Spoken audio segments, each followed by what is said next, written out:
আসসালামু আলাইকুম রহমতুল্লাহ। আমি এখন বর্তমানে আছি কুষ্টিয়া জেলার দৌলতপুর থানার একটি প্রত্যন্ত গ্রাম এলাকার সরকারি প্রাইমারি স্কুলে। আপনাদেরকে এখন ভেতরে যে দেখাবো যে এই প্রাইমারি স্কুলের প্রতিষ্ঠানটা, এর পরিবেশটা কেমন। আপনারা দেখতে পাচ্ছেন যে এই যে একটি ঘরের নাজেহাল অবস্থা, খুবই পরিবেশ খারাপ। দেখতে পাচ্ছেন যে আপনার টিনের ঘর, ভিতরে কোনো বেঞ্চ কোনো কিছুই নেই।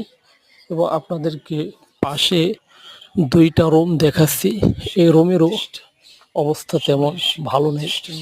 আপনার ভিতরে যে ছাত্রছাত্রীর যে বসার একটা পরিবেশ থাকা দরকার, কোনো কিছুই নেই এই প্রতিষ্ঠান।